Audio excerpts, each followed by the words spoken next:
Hi everyone, it's Luke from HipShipper. In this video, we'll go over some of the challenges associated with international shipping. At HipShipper, our main objective is to significantly boost your sales. But we would never do that at the expense of your seller account's good health. We take your seller reputation very seriously. So what constitutes a healthy seller account? First and foremost, a high detailed seller rating, DSR. And the main way to keep the DSR high is to avoid cases. We do everything we can to avoid cases being opened against you, and if they are opened, to make sure they're promptly closed in your favor. If we recognize even the slightest possibility that a case won't be closed in your favor, we return payment to you so that you can reimburse your customer and avoid escalation on eBay. That way, you'll avoid a case closed without seller resolution determination that can hurt your DSR. A healthy account is also one with as little negative feedback as possible. When negative feedback does appear, we use our experience to have it removed. Mainly this consists of watching open cases very closely and making sure they're resolved quickly. To help us help you in this regard, we ask that you inform us of any issue, case, or anything else that comes up as soon as possible. Additional challenges come out of the international shipping process itself. We use USPS Priority and USPS ePacket, which are very reliable services with delivery confirmation, but occasionally items are lost or damaged in the course of transit to the customer. So first of all, keep in mind you have $300 of insurance for every item. If any case is open against you, we guide you through the entire process, and if you make a partial or complete refund to your customer, we reimburse you for it. Of course, you can also increase the size of the policy for items that are more expensive by paying an additional amount, usually 2 to 3% of the item value. And for items like that, we also upgrade the shipping method to include signature confirmation with carriers like DHL Express or FedEx. Another set of challenges for international shipping are the various import taxes and local regulations that can affect the delivery of an item. As you know, eBay's policy is that buyers are the ones responsible to pay any customs, duties, and taxes, and or to comply with any regulations that pertain to the import of certain items.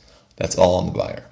But it's on us to make sure that eBay is executing its own policies properly. And that's where our expertise comes in. We know how to make sure those policies work to your advantage. So we ask you to keep us informed of any issues and let us know as soon as a case is open against you so that we can get it resolved in your favor as quickly as possible. Keep in mind, the one major reason that we don't pre-charge customers these duties is because it lowers their shipping costs and increases your sales. It's a huge advantage over eBay Global Shipping. Now let's talk a bit about returns. Returns are always challenging for sellers, and that's even more true when it involves international shipping. The first thing we try to do in this regard is a preventative measure before the item ever leaves the US. I'm talking about the product inspection that we do when your item arrives at our logistics center. If we find a problem, we let you know so that you can get it taken care of domestically where things are much easier. But of course, our inspection is very basic.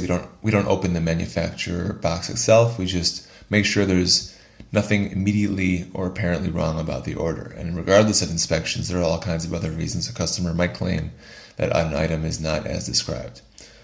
Our first approach in these cases is to try to resolve them by offering the customer some modest compensation, like $10 to $15.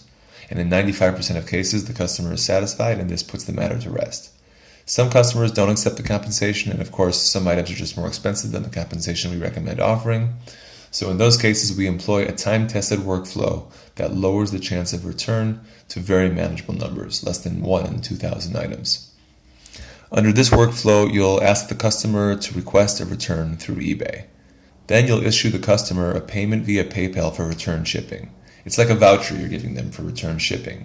And the amount should just be a little more than what they paid for shipping. So if they paid $20, you send them $25 via PayPal. In the text field for the payment, you'll write the item name, the case ID, the buyer ID, and you'll send the payment using the PayPal category for payment of goods and services. Then you upload the confirmation of this payment to the eBay return case as a prepaid label. eBay knows that for international shipping, you can't do an actual prepaid label. So if you upload the PayPal confirmation with all the case ID info on it, eBay counts that as a prepaid label. In the return case, in the tracking field, you can now write NA or payment for shipping. Under eBay policy, the customer now has 7 calendar days to send out the item and upload a tracking number to his eBay return case.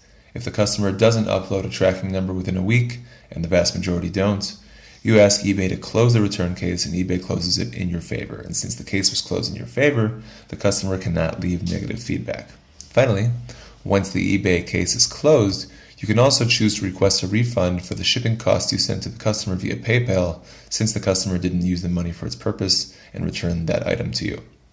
At the end of the day, sellers and customers both know and expect that returning items internationally is not going to be as simple and straightforward as returning them domestically.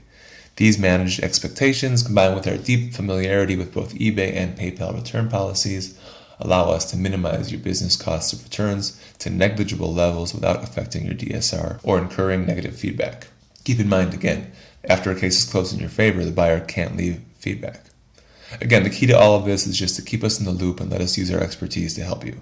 Thanks again for watching.